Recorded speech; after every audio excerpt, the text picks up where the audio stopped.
Good morning. आज हम start करेंगे same chapter piecemeal distribution of cash paper set. ये आपका पेपर सेट आप सबको मालूम ही है। पेपर सेट में आपको देखना है पेज नंबर। आज बहुत इंपॉर्टेंट क्वेश्चन है, बराबर आज आप ध्यान से देखो, क्योंकि आज का question very very most important question है। चलो पेज नंबर है आपका 7, क्वेश्चन नंबर 4। लास्ट लेक्चर में हमने थर्ड क्वेश्चन किया था, आज हम करेंगे question number 4। A B and C are partner sharing profit and losses in the ratio of 3:2:1. They decided to dissolve the business on the above day. Liabilities were paid off as and when assets were realized. The asset realized in following installment. अभी देखो आपको instalment दिया है, एक के बाद एक instalment. First realisation that is first instalment 1 April 12। देखो बैलेंस शीट की डेट है 31 March 13 and first instalment 1 April 12। It means दोनों मिक्स करने का एसेट साइड देखो कैश एंड बैंक बैलेंस है 22,000। ये 22,000 कब है? 31 मार्च 13 यानी कि 1 अप्रैल 13। ऊपर डेट करेक्शन करो, 1 अप्रैल 13 होना चाहिए फर्स्ट इंस्टॉलमेंट। तो फर्स्ट इंस्टॉलमेंट 1 अप्रैल 2012 की जगह पे 2013 2 lakh. Second instalment 1 May 13 and last instalment 1 June 13। अभी इंपॉर्टेंट पॉइंट ये है, provision for realisation expenses were made for an estimated amount of ₹5,000 but actual amount paid in a month of May amounted to ₹4,000. 4,000 amount paid in month of May. It means up to 31st में कौन सी date पे payment किया हो नहीं दिया। इस means 31st मई तक में हमने पेमेंट किया 4,000, प्रोविजन रखा था 5,000, इसमें से एक्सपेंस हुआ 4,000, तो जो 1,000 बचेगा मई के बाद का जो इंस्टॉलमेंट होगा इसमें क्या करेंगे हम ऐड। तो 1 जून 13 को लास्ट इंस्टॉलमेंट है 165, इसमें 1,000 वापस हम ऐड करेंगे। अब next and very most important, there was a contingent liability in respect of bills for ₹15,000 due on 1 May 2013 which was paid. तो हमको प्रोविजन करना पड़ेगा। एक कंटिंजेंट लायबिलिटी है, इसलिए 15,000 का प्रोविजन करना पड़ेगा। और 15,000 का पेमेंट कब हुआ है? देखो 1 May 13। इट मींस जो भी हमने प्रोविजन किया था उसका पेमेंट करना पड़ेगा। Next one, the balance sheet on 31 March 13 was as follows. Capital A B C, तीन पार्टनर है A B C. A's capital 90,000, B's capital 110, cis capital है 140। बाद में है general reserve, preferential creditors, sundry creditors and loan of A, it means partners loan. On the asset side first है land building, second investment, stock, debtors and last one is a cash and bank balance. Prepare statement showing piecemeal distribution using proportionate capital method. Proportionate capital method means surplus capital method. It means ये surplus capital method का second last question है। इसके बाद एक और मैं question कराऊंगा, ये क्वेश्चन नंबर 5 है, वो भी surplus capital method का ही है। तो surplus capital बाद में हम स्टार्ट करेंगे मैक्सिमम लॉस मेथड। तो चलो सबसे पहले आपको ये वर्किंग करना पड़ेगा एडजस्टेड कैपिटल के लिए। देखो तीन पार्टनर है A B C. Capital as per balance sheet में लायबिलिटी साइड कैपिटल दिया है 90,000, 110 एंड 140। इसमें ऐड करेंगे जनरल रिजर्व, लायबिलिटी साइड दिया है, इट मींस ऐड। यदि एसेट साइड होता, एसेट साइड क्या हो सकता है? Profit and loss account balance, advertisement, suspense account and research and development expenses. यदि ऐसा कोई है तो यहाँ से क्या करेंगे हम? लेस। ये जनरल रिजर्व है 60,000। रेशियो में, रेशियो कौन सा है? कौन सा रेशियो? प्रॉफिट शेयरिंग रेशियो 3:2:1 में डिस्ट्रीब्यूट करेंगे। तो 60,000 को 3:2:1 में यानी कि 30,000, 20,000 एंड 10,000, तो आपकी कैपिटल हो गई एडजस्टेड कैपिटल 90 प्लस 30 1,20,000, 110 प्लस 20 यानी कि 130 एंड 140 प्लस 10 यानी कि 1,50,000। ये हो गया आपकी एडजस्टेड कैपिटल। ये एडजस्टेड कैपिटल में फर्स्ट स्टेटमेंट ये बनाऊंगा स्टेटमेंट ऑफ सरप्लस कैपिटल, तो यहाँ पे लिखूंगा एस कैपिटल एडजस्टेड कैपिटल है 1,20,000, बीस कैपिटल है 130 and seize capital is given 1,50,000। इसमें पर यूनिट कैपिटल यहाँ पे देखो प्रॉफिट शेयरिंग रेशियो इज 3:2:1, तो पर यूनिट कैपिटल मैं कहां से लाता हूं, ये देखिए आप 120 डिवाइडेड बाय 3, 120 डिवाइडेड बाय 3 यानी कि 40,000, यहाँ पे ऐसा सर्कल कर दूंगा।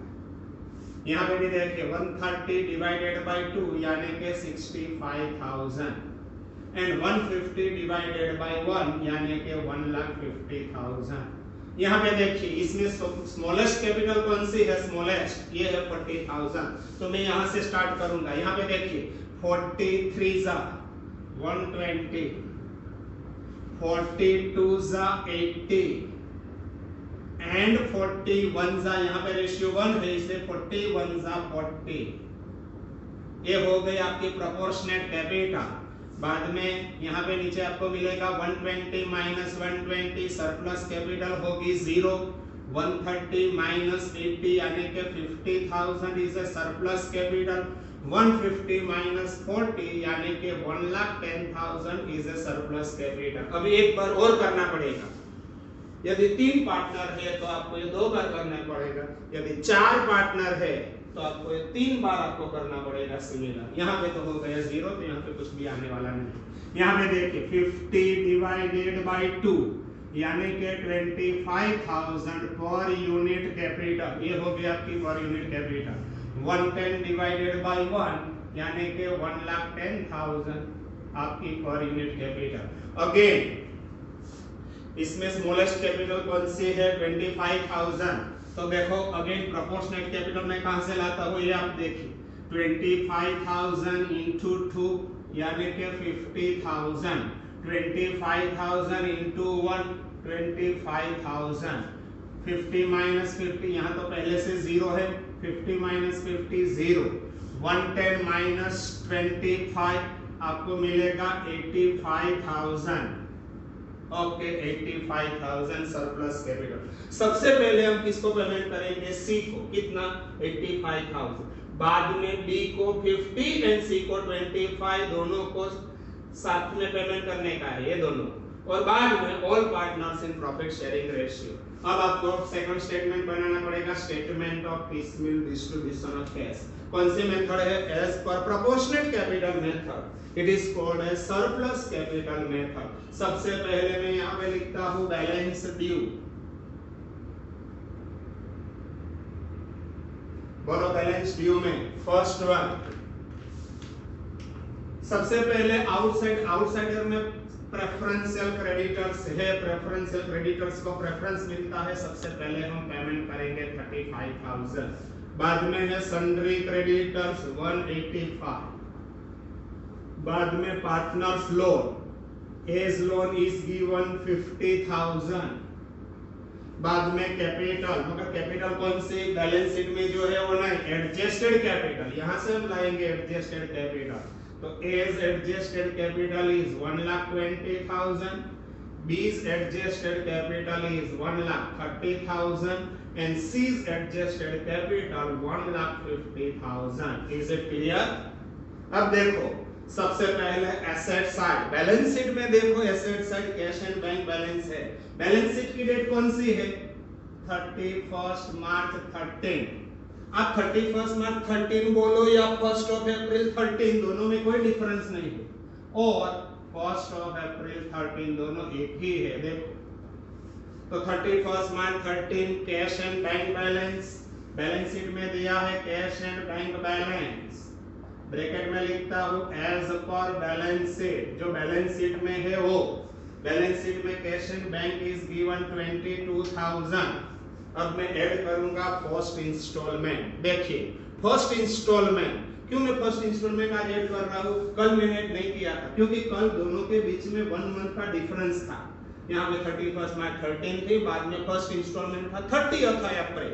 आज फर्स्ट इंस्टॉलमेंट की date is given 1st of April 13। 1st of April 12 लिखा है, वहां पे करेक्शन करो, 1st of April 13 होना चाहिए। तो 1st of April 13 ये दोनों के बीच में डिफरेंस नहीं है, तो पहले मैं यहाँ पे ऐड कर दूंगा प्लस फर्स्ट इंस्टॉलमेंट रिसीव। आपको दिया है फर्स्ट इंस्टॉलमेंट 2 लाख। अब देखो टोटल मेरे पास कैश बैलेंस हो गया 2,20,000। सबसे पहले मैं क्या रखूंगा, provision for realisation expenses, that is dissolution expenses, liquidation expenses, winding off expenses, less provision for realisation expenses. कितना प्रोविजन रखा है मैंने पहले लिखा है, देखो एडजस्टमेंट नंबर 2 में लिखा है provision for realisation expenses were made for an estimated amount of ₹5,000। तो यहां से मैं 5,000 लेस करूंगा। और दूसरा भी एक प्रोविजन रखने का है, ये रहा provision for contingent liability, less provision for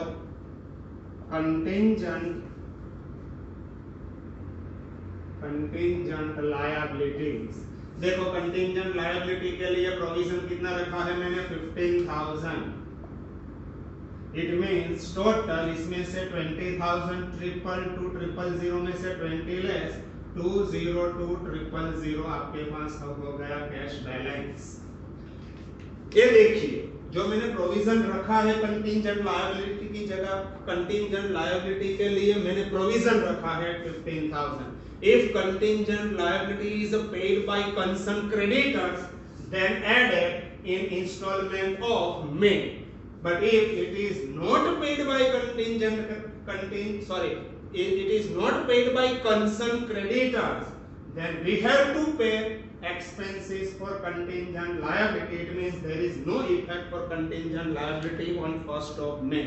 लिखा है there was a contingent liability in respect of bills for ₹15,000 due on 1st May 2013 which was paid. It means हमने पेमेंट किया है, तो हमने प्रोविजन रखा था 1st May को पेमेंट होगा, तो 15,000 की अभी कोई दूसरी इफेक्ट आने वाली नहीं।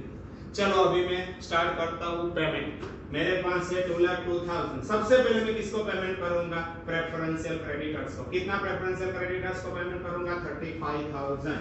तो यहां से less paid to preferential creditors. Preferential creditors में कौन सा क्रेडिटर्स आता है वो आपको सबको मालूम होना चाहिए, गवर्नमेंट का taxes, employee salary etcetera etcetera. 35,000 ये सबसे पहले पेमेंट आपको करना पड़ता है।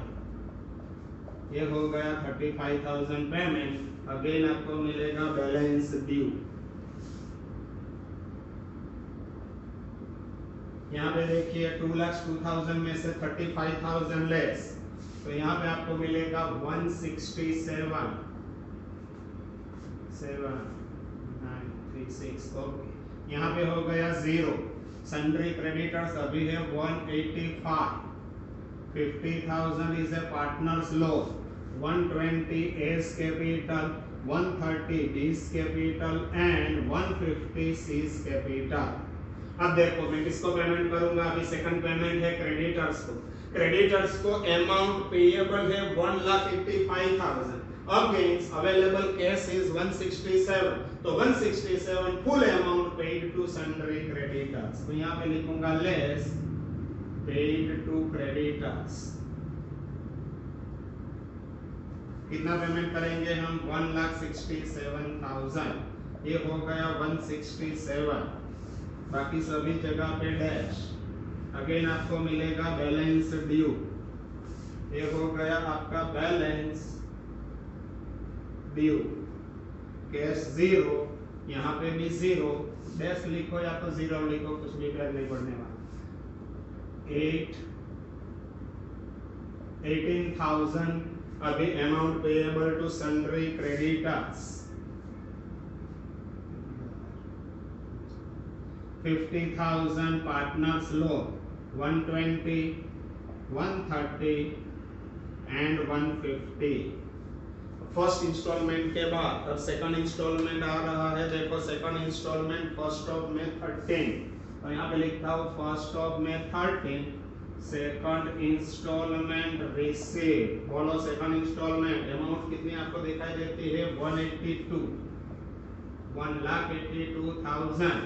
सबसे पहले मैं किसको पेमेंट करूंगा, सन्ड्री क्रेडिटर्स को। कितने अमाउंट 18,000, तो यहाँ से less paid to sundry creditors 18,000, ये हो गया 18,000 पेमेंट।